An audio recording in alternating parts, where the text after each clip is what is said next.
Hello, everybody. This is Matt and Janine right here. Thank you for tuning in to the next entertainment review video. We have a lot to talk about today.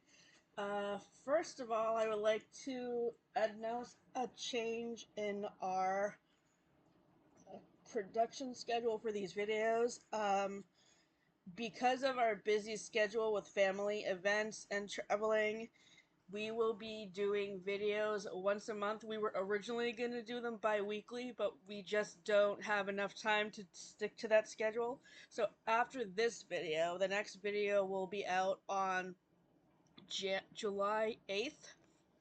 Um, um, So, first of all, I want to mention that if you haven't seen the WMPG 90.9 FM Portland Gorham local radio, check the schedule out and look under Sundays at 5 p.m. because our friend Amelia runs the show every month, and I was on as her show the last time she did it. So the date is June 8th in the archives. and Kathleen and I will be on the radio on August 10th for episode 3 of our From Manhattan to Stars Hollow TBR podcast. We will be talking about um, the impact the disability rights law has had on us uh, because of the anniversary of the law being passed. Mhm. And as far as books we are reviewing and movies for the TBR that we put together, we are reviewing Friends, Lovers, and the Big Terrible Thing. We are reviewing Fools Rush In, 17 Again, and Our Town. So 5 to 6:30 p.m. Sunday, August 10th on WMPG. And I would like to we would like to thank everybody who supports Double House Arts. Our semester wrapped up on June 6th.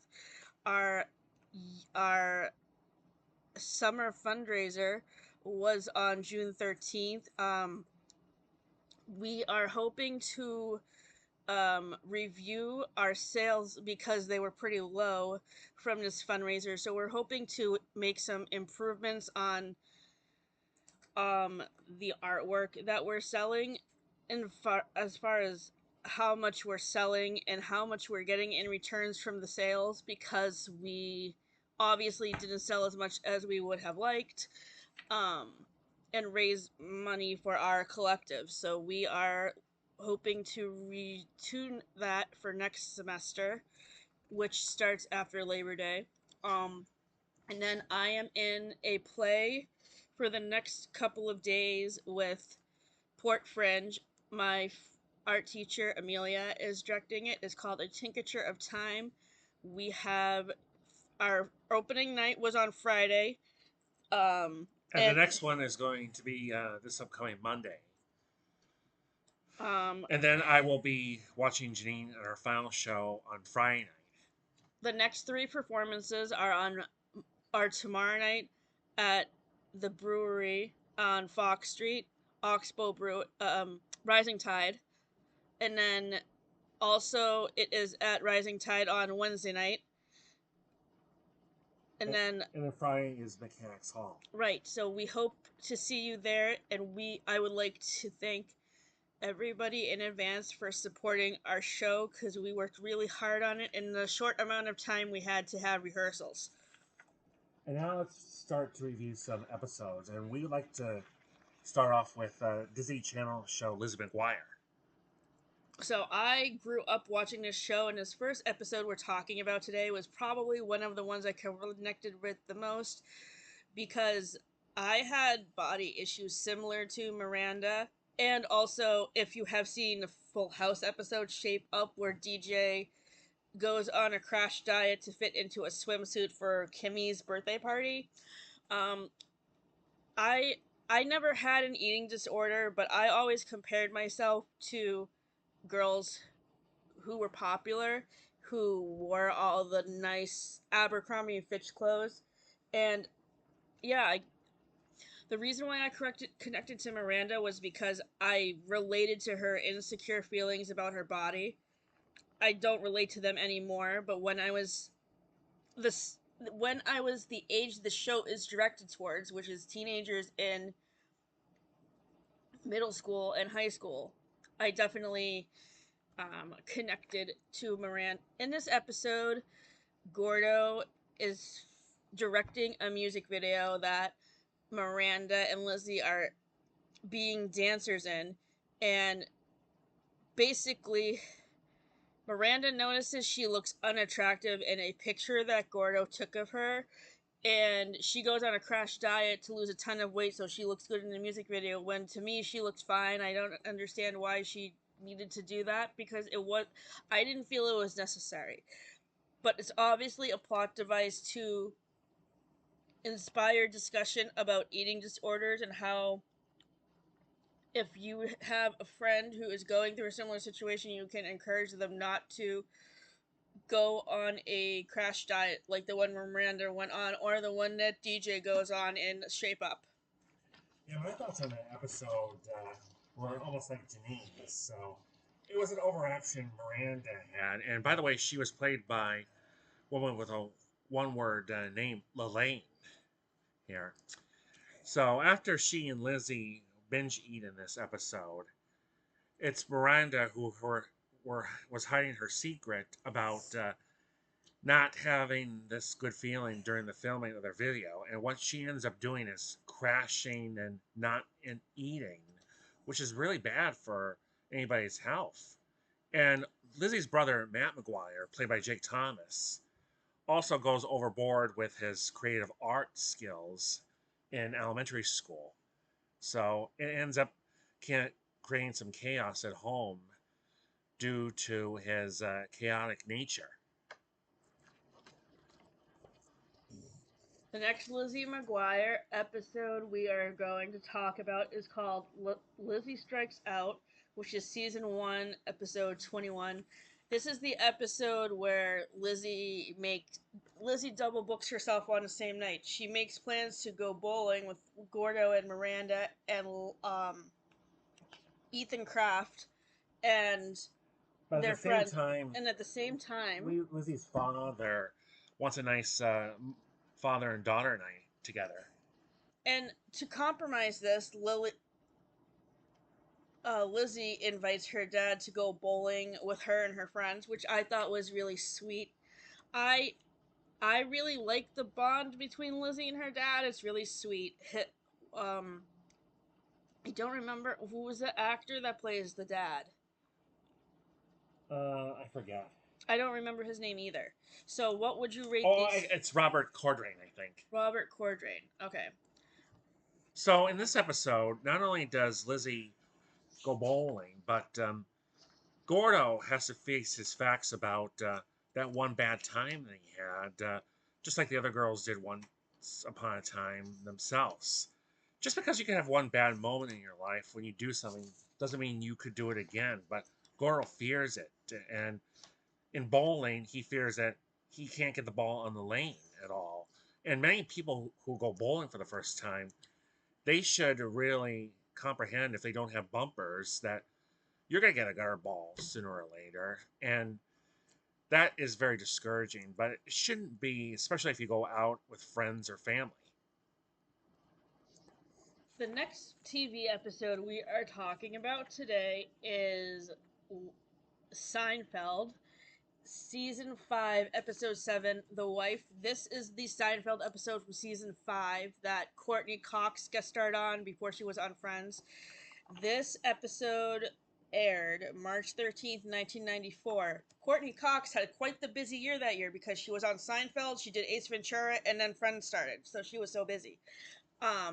So in this episode, Jerry is dating Meryl, who is played by Courtney Cox.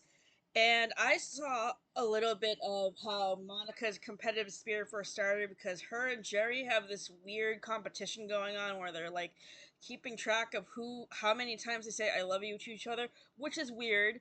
But you see in that little snippet between them how Monica's competitive streak was kind of born in this character that Courtney Cox played in Seinfeld. Um, So in this episode, Jerry and Meryl pretend to be husband and wife because they get a discount at the dry cleaners. I didn't understand that part of the plot, and I thought it was weird because if they're not really married, why would they pretend to be? And how big of a discount was this dry cleaner giving for married couples?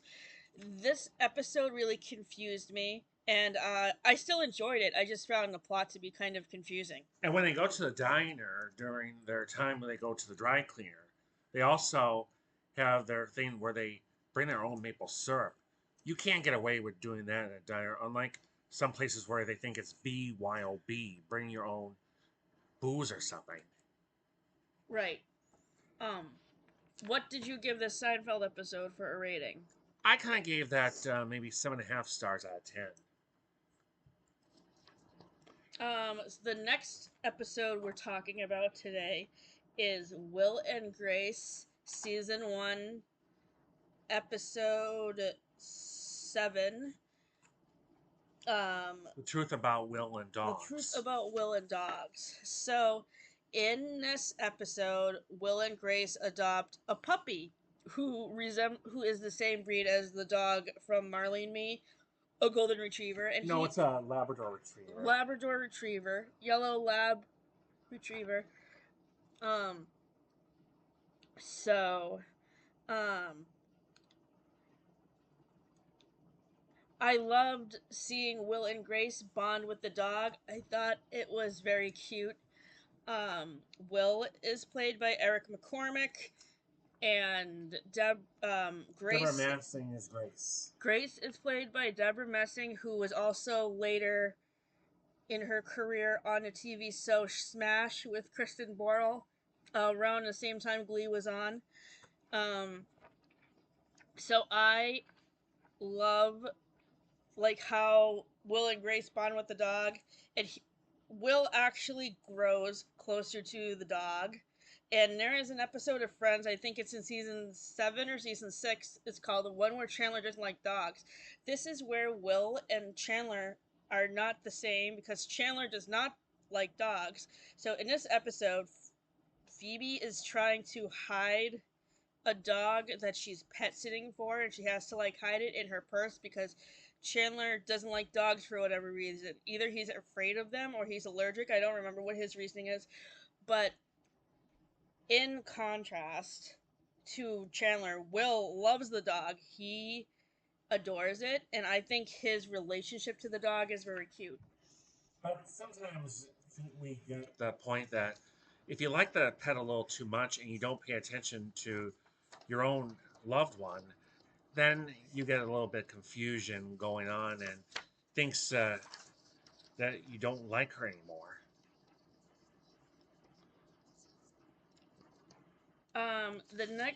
Next we're gonna talk about movies. Then the first movie that we're talking about is a Goofy movie. This came out in 1995. 1995, and this was my first time seeing it. This came out when I was a kid. I was about 10 when this movie originally came out, but I never watched it for whatever reason. I don't remember why. I guess I just never rented it from Blockbuster or later Netflix, when Netflix only did DVDs and not streaming. So this is a coming of age story that is centered around Goofy's son Max. And he is trying to impress this girl who he goes to school with, Roxanne, and he lies to her to say that him and his dad are going to a Powerline concert. Powerline is, in this universe, is a popular boy band similar to NSYNC or the Backstreet Boys. So um, at the beginning of the film, Max makes a fool of himself in a school assembly because he's trying to impress Roxanne, and this causes the principal to suspend him. So Max and Goofy go on a road trip, and this is what causes him to lie to Roxanne um about going to a Powerline concert. What did you think of this movie? When we have the character Goofy in a movie like this, he's really classic because you think of him and his best friends Mickey Mouse and Donald Duck. But we can see that Goofy himself, he was kind of creating a little bit for Max that he didn't really want, especially the suspension. I think if I were in Max's shoes, I would have chosen the suspension over making a drag on a road trip and things just going from bad to worse. However, in the very end, they end up accidentally getting into the Powerhouse concert, which is shown on television. And at least that does impress Roxanne. And things between her and Max are all for one at the very end.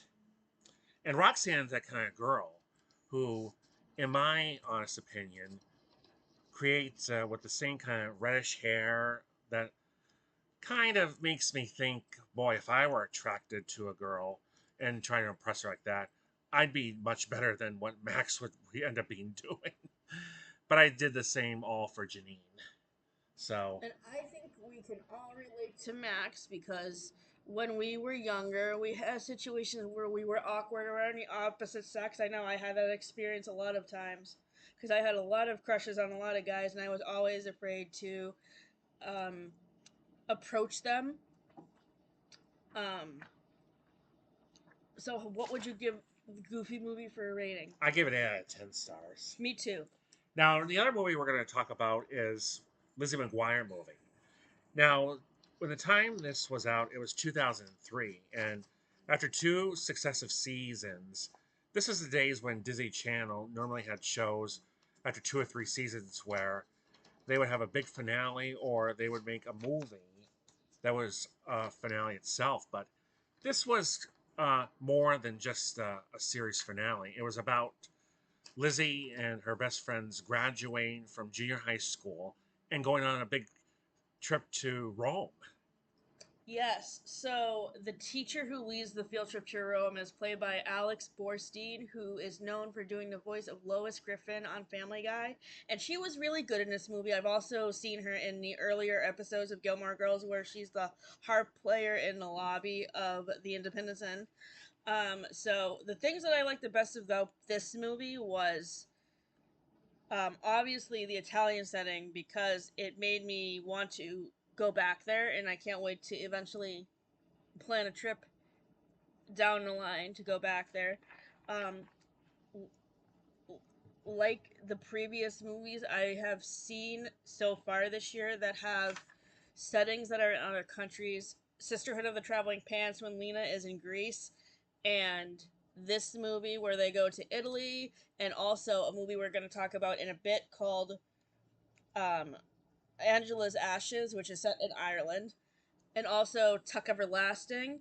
Cinematography is amazing. Cinematography is like the camera work with all the outdoor scenery. Love it in all of these films. Now, what I caught on with this film, watching all the way for the first time, was a couple of things. First of all, in the beginning, it was typical Matt antics on playing tricks to his big sister when he was doing that video camera thing. And then you see throughout the film, typical Lizzie in her thoughts. We see her in animation. But also at the very end, the reason for her excluding for a crush on an Italian guy, and what was his name, Gene? Paulo? Paulo, right? It was because she thought that with Isabella and the scandal with the movie awards that she wanted to replace her Italian counterpart named Isabella in the movie awards, and then at the very end, you see both sides of Lizzie. I don't think we should spoil the ending in case there are people who want to see the movie. This is where dreams are made of is a song that they play. The song "This Is Where Dreams Are Made Of" is a fantastic song. I love that song. It's so much fun. Um, So the last part of this video is the book to movie comparisons that were part of the podcast video that we made in April with Kathleen that we had to scrap because of copyright, music copyright. So to wrap up today's video, we are going to be doing 2 book-to-movie comparisons for Angela's Ashes by Frank McCourt and um, Marley and Me by John Grogan. Okay, so In Angela's Ashes, I was seeing where this was a time in Ireland when people were in poverty, and the main character didn't was for some reason had to go back. right. So this movie, Angela's Ashes, is based on a memoir that Frank McCourt wrote about going back in Ireland. He was born in Brooklyn, New York, but then his family went back to go live with the grandparents in Ireland. And as I was just saying when I was talking about the Lizzie McGuire movie, my favorite thing about this movie, and Kathleen agrees with both of us, is the cinematography um, of all the outdoor scenes, like of the rolling hills and even of the streets when his dad is going to the bar. So this movie deals with how the father is kind of an absent parent and he's always going off to pubs and drinking instead of helping take care of his family, which is really sad. And I feel bad that Frank has to experience his as alcoholism by actually going into a pub with him when he's 10 years old. That's pretty bad. I would call that to be negligent. Yes, and can you explain our friend Kathleen and what her thoughts were? Well, I mean, she agrees with us about the cinematography, and she also said, I feel like the movie does a better job of explaining the beginning part and sticks to the storyline of the book. Um, One thing that the book does explain better is the death of the little sister, because that is mentioned in the book but not really explored very deep. They kind of gloss over it. And she said that she liked how they explain better in the movie, and I agree that this is better explained in the movie how the sister dies and how they deal with the grief of losing the little sister, because in the book they only talk about the death of the twins. So, and for some reason I don't know why, but our commentary got cut off for um But I can mention Marley and Me Marley a and little Me. bit here. See, when I first read the book, I really understood the plot line of how they adopted him and how much of a troublemaker he was, even just failing obedience school. But as Marley got older and they moved from Florida to Pennsylvania, the family gets a little bit more connected with him until he ultimately gets very old in dog years and dies. Right. So um this movie came out in 2008. It stars Jennifer Aniston as Jenny Grogan and Owen Wilson from Wedding Crashers as John Grogan, and I thought they had great on-screen chemistry with each other. Another Friends actor that appears in this film is Kathleen Turner, the voice of Jessica Rabbit from Who Framed Roger Rabbit, who plays the obedience school teacher in Friends. She plays Chandler's dad, Charles Bing. Mm-hmm. So we really love the scenes of Jenny and John bonding with the dog, and eventually the kids bonding with the dog, and seeing how the family gets so close to the dog is what makes the ending of the movie even more heartbreaking. So we gave the book 3 stars and the movie 8 stars out of 10 on IMDb. Right. And before we wrap up this film, one more mention of media that I want to mention is the return of Phineas and Ferb, which is now both on Disney Channel and streaming on Disney Plus. The first episode where the boys were back in summer really made for a good start to the return of the series. And it was just basically like another summer after school where the boys were back inventing, and they started off with a little town fair. And Candace, their sister, just tried everything she could again to get her mom and dad really to understand that those boys were up to something when she never really understood. But before they could, then for some reason, out of magic, she disappears in a cloud. And that's what the episode was, Cloudy with a Chance of Mother. But it received some positive reviews and a big wide audience based on the premiere. And this past week in Jeopardy, Phineas and Ferb was even featured on a category of inventions. So, as I said at the beginning of the video, our next video will be out on July 8th, and we will be talking about movies and TV show episodes that we watched at the end of June and beginning of July, and I will also be wrapping up my TBR for Pride Month. So, that video will be out at sometime around this time on July 8th, which is a Tuesday. Is that a Tuesday? July 8th, yes, it's Tuesday. Okay, so stay tuned on Tuesday, July 8th at around 5 p.m. That's when our next video will be out. And again, my radio show with Kathleen and Amelia is Sunday, August 10th from 5 to 6:30 on WMPG. And if you do not live in Portland, you can listen to it online the following day. Have a good 4th of July. Stay safe, everybody. And get some sunshine and go to the beach. Bye.